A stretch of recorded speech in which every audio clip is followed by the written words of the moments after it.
Hello folks, I think we have an interesting project today. This is a movement plate out of a Herschede clock. It's model 248, the Wellington. Dates probably sometime in the 1970s, I don't know exactly. And so this is the rear movement plate, and this clock was serviced last, I think, in 1996. So we've got 24 years of who knows what's happened to this clock since then, and it's needing quite a bit of work. One of the things I want to attempt, though, is if you look at how the plate is, there's a bunch of corrosion, there's some scratches, and there isn't a great way to solve that without also getting rid of this damascene finish here. So in Stephen Conover's book on restoring Herschede tube movements, he describes a procedure where you use a leather buffing wheel to polish these circles back in after repairing the plate. And I'm going to give that a try. He's got a complicated jig designed to be used with the drill press. I'm lucky enough to have a Bridgeport milling machine, so I think that will make this considerably easier. One of the things that I wanted to point out and also talk about why I think I want to do this. I don't know who worked on this clock last. This is again 1996, I believe, but OMG. This is lesson A number 1 in what not to do, especially to an unbelievably high quality clock like this.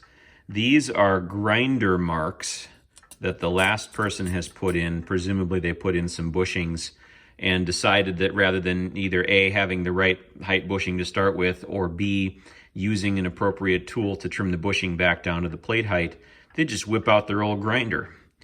So needless to say, that was very disappointing. I don't know if you know much about these Herschede clocks, but they are the Porsche of clocks. They are fantastic quality. The effort in detail to put one of these together is fantastic. This movement plate is almost 4 millimeters thick. It's just top of the line, and it is so disgusting to find just a hack job that somebody else did on this. I can't fix that without really an awful lot of grinding, so I'm going to leave that alone. But I do want to give a try at seeing if I can improve this, because thankfully the grinding is at least on the inside of the movements. So I'm going to start here. This is the inside of the back plate. We'll see how the process goes of creating the swirls. And if that goes well, that should give me confidence to try it on the parts of the movement that are visible without it being disassembled. Stephen Conover's book describes the process for doing this damascening. By the way, this is a great book if you work on Herschede clocks. I highly recommend it just for the reassembly instructions. So what he suggests is to make a tool that has a 5/8 inch diameter surface on it, and then make some kind of leather lap that gets glued onto the tool, and that's what then is pressed onto the plate. His process involves repeatedly doing that, again with the drill press jig. We're going to do it a little different because we have a mill, but we're going to follow his basic process. So what I've done is I've purchased a small scrap of leather from a hobby store, and I've laid out these inner circles, which are the 5/8 inch diameter laps. The outer circles just helped me place them so that they would fit on my material. This is what this is going to look like in the end. My material is actually round, and Aspire and VCarve Pro don't support that directly. So to make this work and be able to hit it on my machine in the first try, I'm using a center datum point here. And on my piece of leather, I've actually marked the center using a centering jig. I'm using the blue tape and super glue trick to attach this. And my tool is an 1/8 inch down cut end mill. So we'll see how it comes out.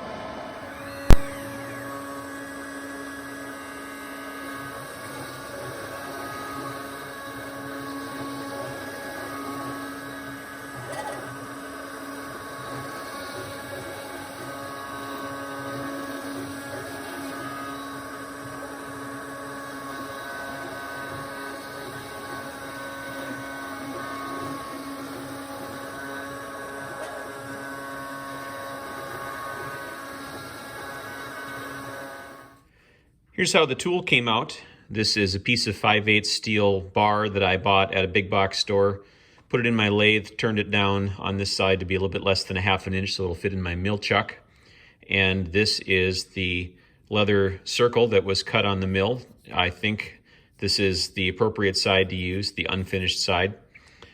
I'm going to be using this valve grinding compound as my paste. Grinding and polishing is a whole science, and I want something moderately abrasive for this purpose.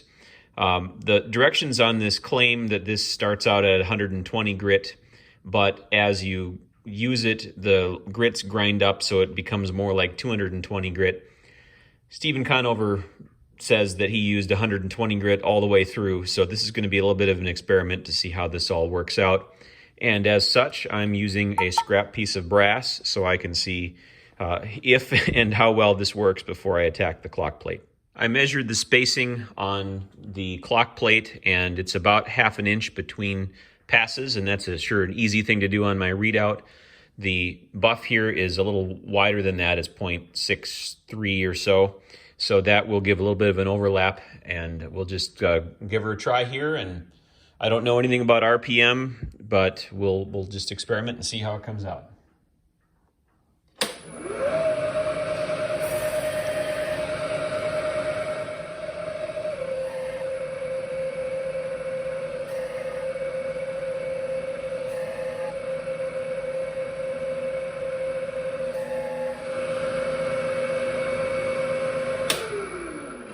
Here's our example compared to the original plate. I think it might be a little more prominent if I start with a better polished plate. This one was pretty rough, and you can see the grain of the brass there. But this is the general idea. I think I'm going to experiment a little bit more with pushing a little harder and or longer on this, but I do think it's going to work. It's pretty cool. Now that I'm confident in the process, I'm going to remove the old finish. I've experimented a little bit on the best way to do this, and it seems like 800 grit sandpaper is going to be the right place to start, so I'm not spending hours polishing here. I think that's going to be fine. It's going to look a whole lot better than it did before, even if it isn't maybe museum quality. Well, I was happy enough with the test to dive in, and I got to tell you, there's a little bit of a pucker factor sanding all this stuff off, but I do think it's going to be worth it. I'm going to start on what is the inside of the back movement. I've got this pretty good here. There's a few fingerprints on it since my hands have been gross from so much work on this today, but I wanted to get at least most of the elbow grease stuff out of the way before I put it in the mill. That way I don't have to touch the other side of the plate as much. So what I'm going to do is, after I finish getting most of the sanding done here, I'm going to go Damascene the back and spray it with lacquer, let that cure for a couple hours, and then I will go touch up any marks that have hit from the other steps, and then we'll do the same thing here. We'll Damascene and we'll lacquer, and then let it sit and start working on the other plate. Ahead is the front, and this is like Stonehenge. That is going to be a challenge to work around. We'll have to see how that goes, and we'll know what we can get away with after we see how the back plate goes. I've got my machine zeroed on the corner here. I'm going to do a pass at 1/2 inch spacing, offset down 1/2 inch and over 1/2 inch, and do that way and make a matrix from there. I'm going to take Stephen Conover's advice and try to do something about these 2 pins here. Just plop some things in there first, and those will get largely overwritten when we do the rest of the passes.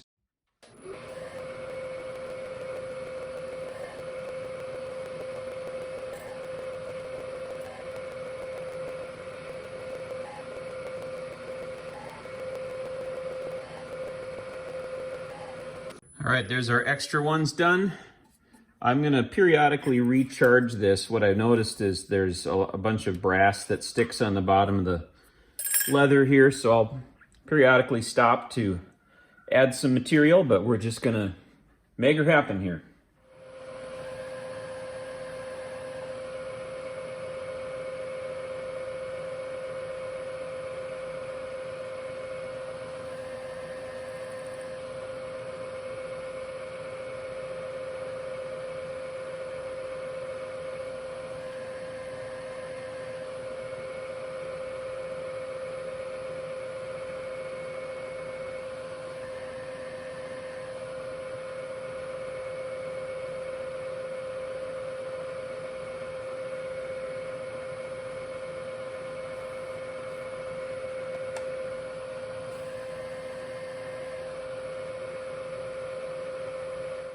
Here's our plate out of the dryer.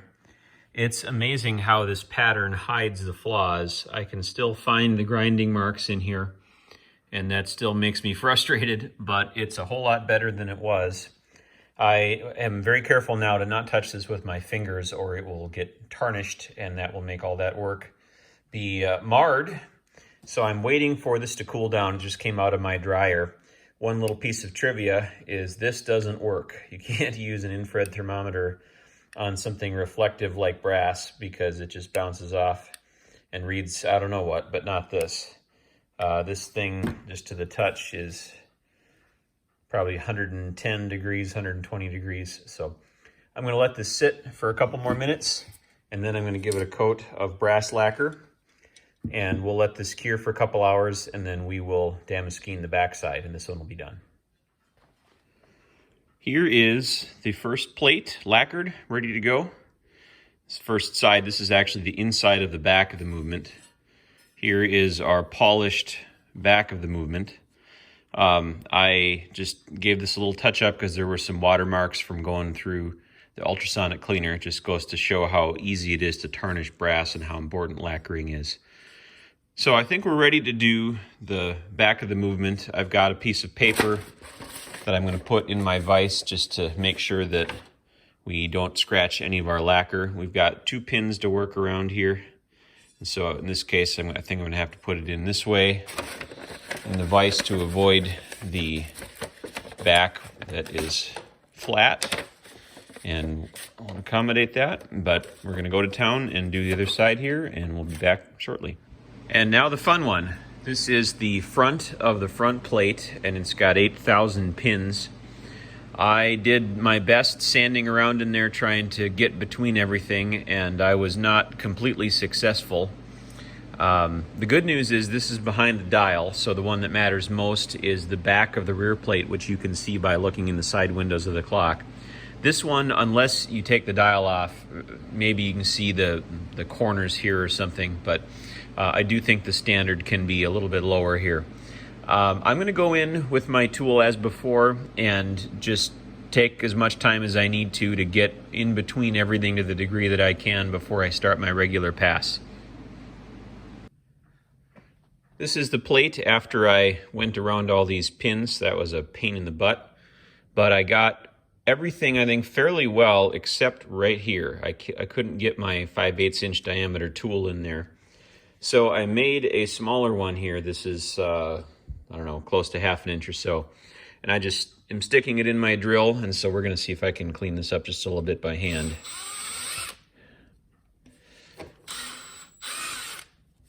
Hard to hold in place.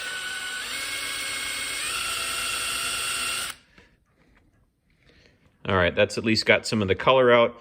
This is all going to be behind all the chime arms, so I'm not that worried about it.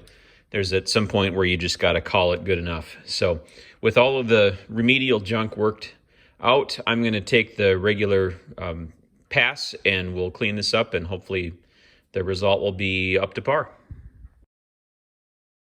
Here is Whittington ready to go into the case. Got the dial on. Movement all cleaned. Plates look fabulous. I've been working on the chiming sequence, trying to tweak the pins a little bit. I think I'm happy with this. I'll give it a little run here.